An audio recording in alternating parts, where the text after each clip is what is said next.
Doctor Babasaheb Ambedkar open university.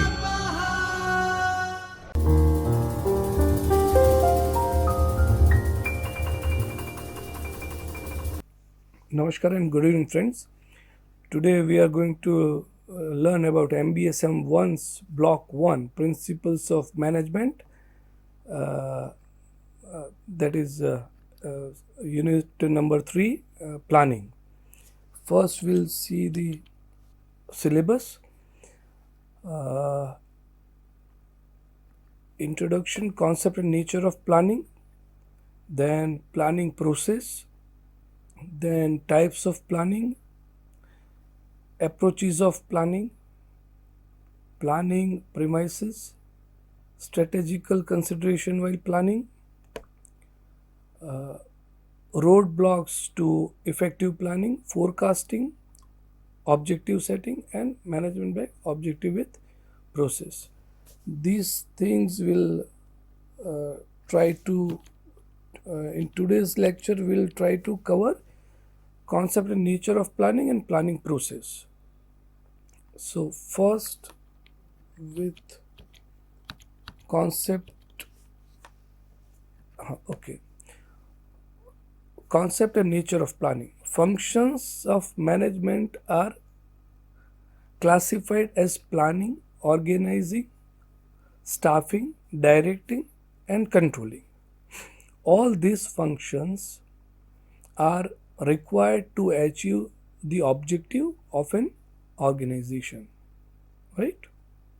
However, without setting the objective, there is nothing to organize, direct, or and control. Therefore, every organization is required to specify what to achieve. The planning is basically related with these aspects. That is said by McFarland. Feature of planning. On the basis of the definition of planning, the few features can be defined. First, planning is a process rather than behavior at a given point of time, right? The process determines the course of action. Planning is primarily concerned with looking into future. It is requires forecasting of future situation in which the organization has to function. Therefore, forecasting of future situation leads to correct decision about future course of action. Third, planning involves selection of suitable course of action. This means that there are several alternatives for achieving a particular objective or set of objectives. However, all of them are not equally feasible and suitable for the organization. Fourth, planning is undertaken at all level of the organization because all levels of management are concerned with the determination of future course of action. However, its role increases at successively higher level of management. Moreover, planning at different level may be different in the context that at the top management level, managers are concerned about the totality of the organization and it tries to relate it with the environment. By managers at lower level may be involved in internal planning. Fifth, planning is flexible as commitment is based on future conditions which are always dynamic. As such, any adjustment is needed between the various factors and planning. Sixth, planning is a pervasive and continuous managerial functions involving in complex processes of perception, analysis, conceptual thoughts, communication, decisions, and action. The very pervasiveness of the planning elements makes it difficult to identify and observe them in detail. Now, planning process. What is planning process? Planning process. This is the planning process.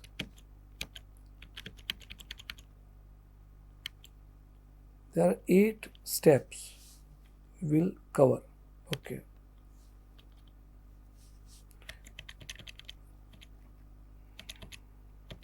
It is not necessary that a particular planning process is applicable for all organization and for all type of plastic are the various factors that go into planning process may differ from plant to plant or from one organization to another.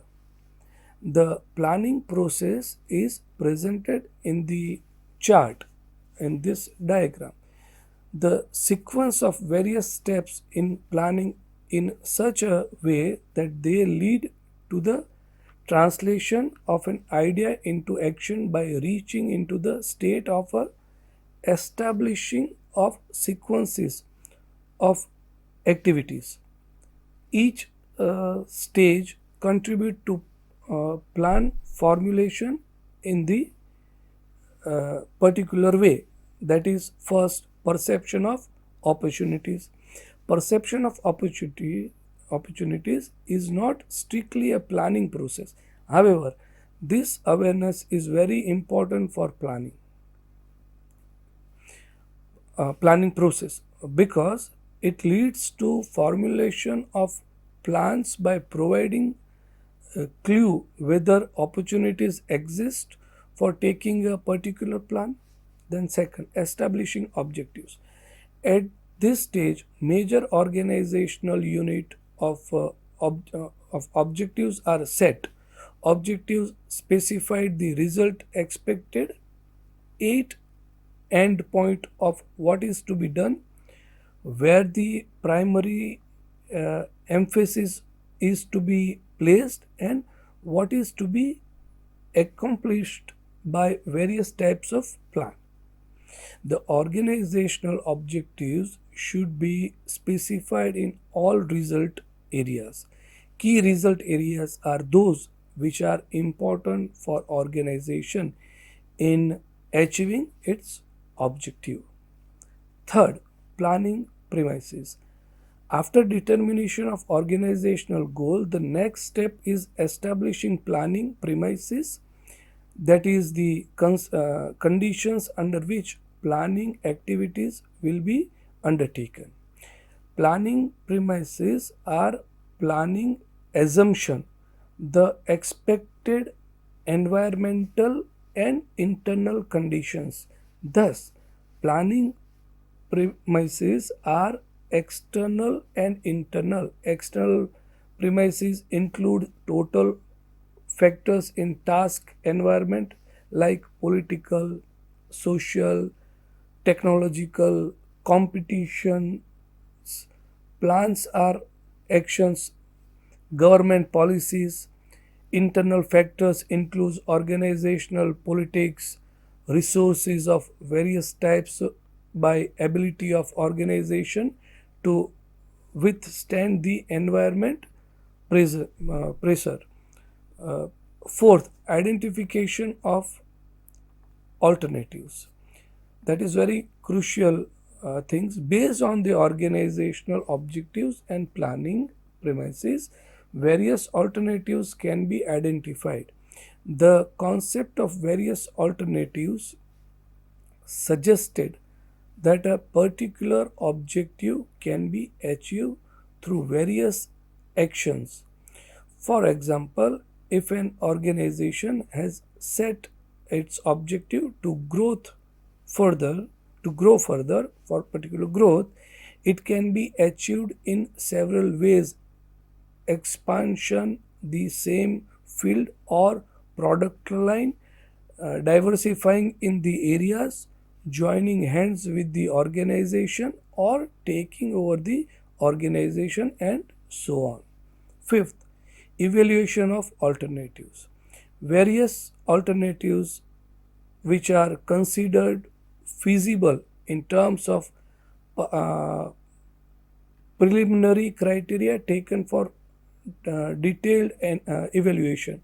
At this stage, an attempt is made to evaluate how much alternatives contributes to the organizational objectives in the light of its resource and constraint.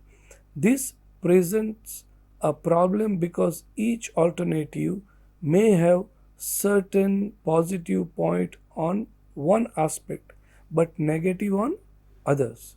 Sixth, choice of alternative. After the evaluation of various alternatives, most fit one is selected. Sometimes evaluation shows the more than one alternative. In such a case, a planner may choose more than one alternative. There is another reason for choosing more than one alternative. Alternative course of action is to be undertaken in future which is not constant. Now, seventh, formulation of supporting plans.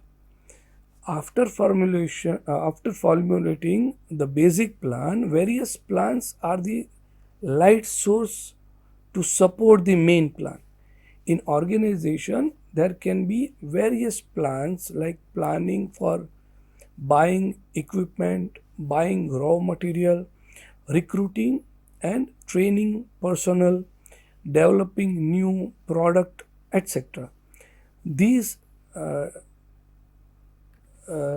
derivatives plan are formulated out of the main plan and therefore to support it.